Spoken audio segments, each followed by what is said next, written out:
एक बिके हुए पत्रकार से अच्छा एक तवायफ होती है, क्योंकि तवायफ अपने जिस्म का सौदा करती है, ज़मीर का नहीं। समझे? और आज के जो पत्रकार हैं वो अपने ज़मीर का सौदा करके जी रहे हैं। एक अपील आप लोगों से और है कि आप अपने मोबाइल के कैमरे का इस्तेमाल कीजिए। आप 18,000, 20,000, 1 लाख, 1.5 लाख का कैमरा ले तो लेते हैं, मोबाइल ले तो लेते हैं, लेकिन उसका सदुपयोग कभी नहीं करते हैं। बस रील देखने में समय व्यस्त हो जाता है। आप अपने क्षेत्र में जो भी खराब कार्य हो रहा है, गलत हो रहा है, आप अपने मोबाइल के आंखों से उसे रिकॉर्ड कीजिए, मोबाइल के कैमरे से उसे रिकॉर्ड कीजिए। और अगर आप खुद नहीं डाल सकते हैं सोशल मीडिया पे, अगर आप में खुद में हिम्मत नहीं है, तो हमारे पास भेज दीजिए। हमारा नंबर हमारे चैनल पे मौजूद है, मैं उसे आगे बढ़ाऊंगा। बर्बादी के मंजर के हैं 3 लोग ही जिम्मेवार, अनपढ़ नेता, अंधी जनता, बिका हुआ हर पत्रकार, बिका हुआ हर पत्रकार। आप सहायता करोगे तभी एक अच्छी पत्रकारिता आपके सामने उभर करके आ सकती है। तो आप आइए और युवा सत्याग्रह के साथ खड़ा होइए। और अगर ये भी हो सके कि आप आर्थिक सहायता कर सकें तो आर्थिक सहायता भी कीजिए। अगर आपके अंदर की सक्षमता इतनी है कि आप आर्थिक सहायता कर सकते हैं तो आर्थिक सहायता भी कीजिए, ताकि अच्छी चीज़ों को सामने लाया जा सके और बुराइयों को खदेड़ा जा सके, ख़त्म किया जा सके। आप आज नागरिक नहीं कहे जाते हैं, आप जनता जनार्दन हैं। और जनता जनार्दन से धीरे धीरे ये मीडिया आपको गुलामी की ओर लेके जा रही है, गुलाम बना रही है। तो आप इससे बचिए और अपने अंदर के नागरिकता को जीवित कीजिए।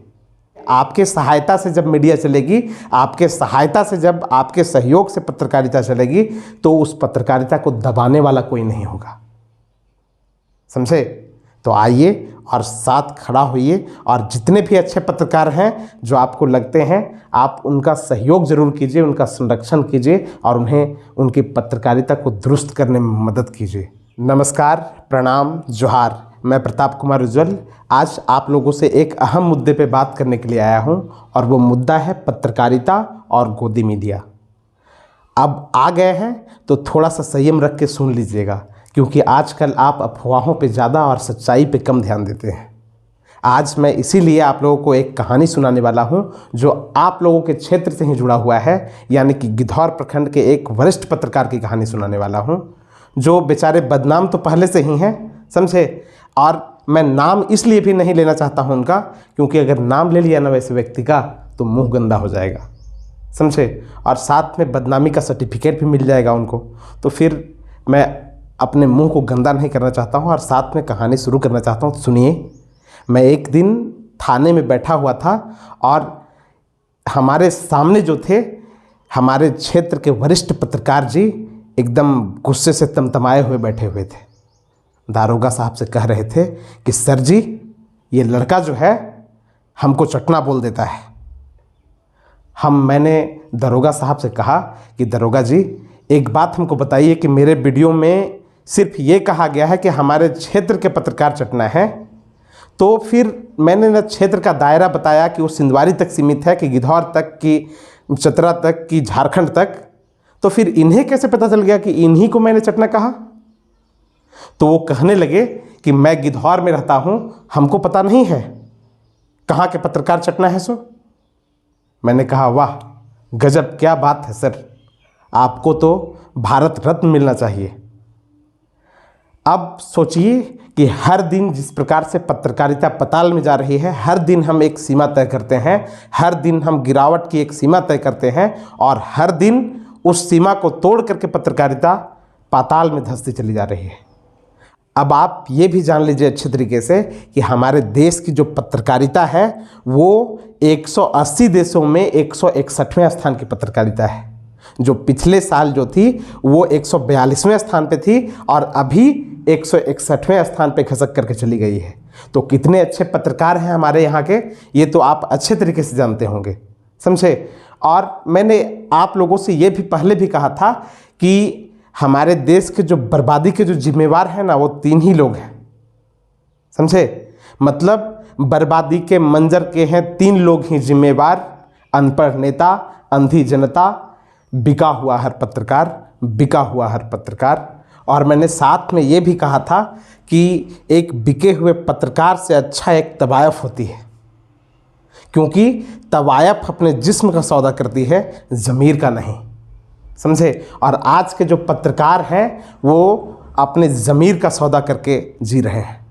समझे? चलिए हम अपने क्षेत्र के पत्रकार को भी छोड़ देते हैं, लेकिन बड़े बड़े चैनलों पे बैठने वाले जो पत्रकार हैं वो भी बिक चुके हैं पूरी तरह से।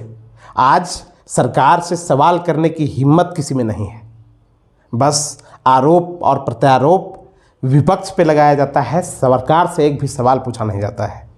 हमारे क्षेत्र के पत्रकार को तो खैर रहने दीजिए, वो बेचारे गए गुजरे ही हैं। समझे? कुछ लोग हैं जो अभी भी पत्रकारिता को जीवित करना चाहते हैं, लेकिन उन पे डर का जो साया है ना, बड़ा गहरा है। समझे? यानी कि एक बात मैं साफ कर देता हूं आप लोगों के लिए कि हमारे क्षेत्र के पत्रकारों के अंदर की जो पत्रकारिता है, या तो पूरी तरह से मरी हुई है या तो फिर डरी हुई है। समझे? जो डरे हुए हैं वो अभी भी जाग सकते हैं अगर आप सहायता करें तो।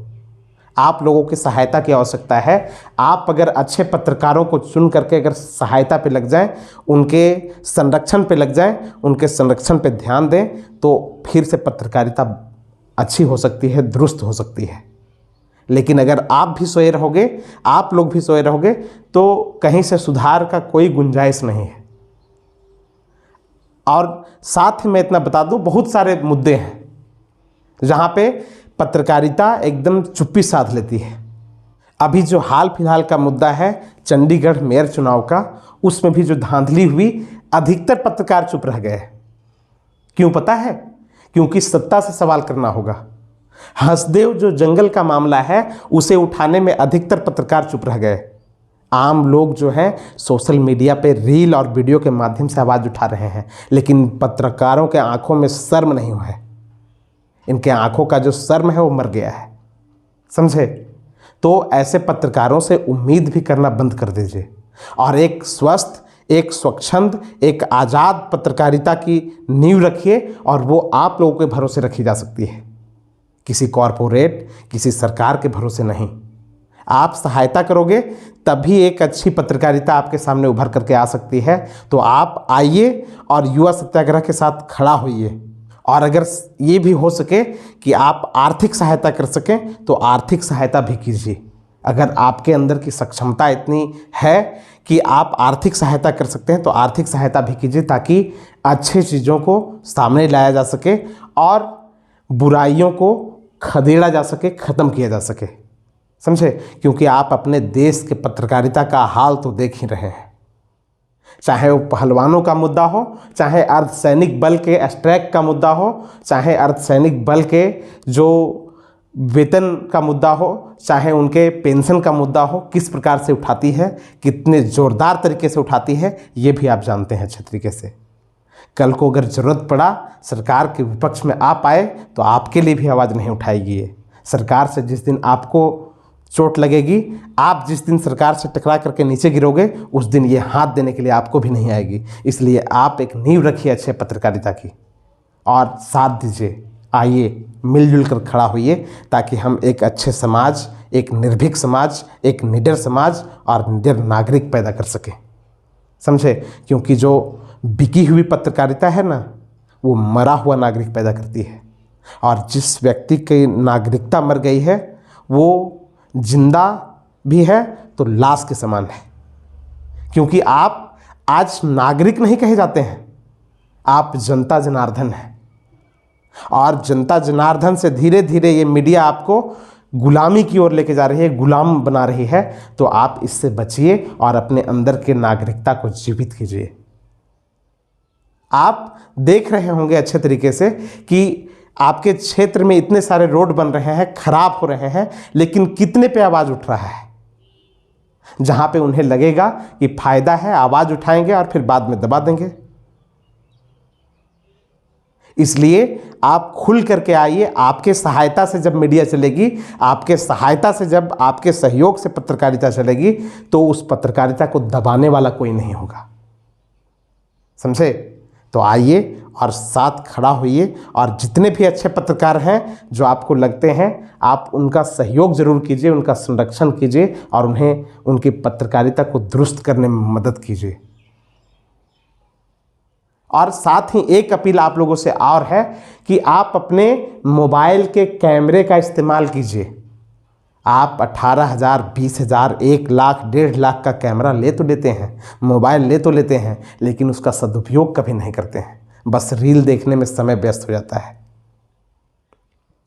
आप अपने क्षेत्र में जो भी खराब कार्य हो रहा है, गलत हो रहा है, आप अपने मोबाइल के आंखों से उसे रिकॉर्ड कीजिए, मोबाइल के कैमरे से उसे रिकॉर्ड कीजिए। और अगर आप खुद नहीं डाल सकते हैं सोशल मीडिया पे, अगर आप में खुद में हिम्मत नहीं है, तो हमारे पास भेज दीजिए। हमारा नंबर हमारे चैनल पे मौजूद है, मैं उसे आगे बढ़ाऊंगा, समझे। और पत्रकारिता को मजबूत करने के लिए अपना पूरा योगदान दीजिए, ताकि आपके मुद्दे को, आपके रोजगार के मुद्दे को, आपके स्वास्थ्य के मुद्दे को, आपके सड़क के मुद्दे को उठाया जा सके।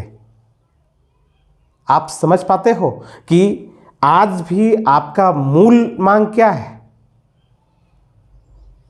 शिक्षा, स्वास्थ्य और सड़क। सोचिए, आज तक यही नहीं पूरा हो चुका है। सड़क मिल जा रहा है तो स्वास्थ्य बाधित है, स्वास्थ्य मिल जा रहा है तो शिक्षा बाधित है। तो कहीं ना कहीं चूक तो हमसे भी हो रही है ना, तो हमें भी सुधार करने की ज़रूरत है। अपने क्षेत्र में, अपने क्षेत्र के लोगों का रखवाला बनिए, अपने क्षेत्र के धन संपदा का रखवाला बनिए और कहिए हमारे खर्च पे आज़ाद है खबरें। इसी के साथ जय हिंद, जय भारत, वंदे मातरम। धन्यवाद।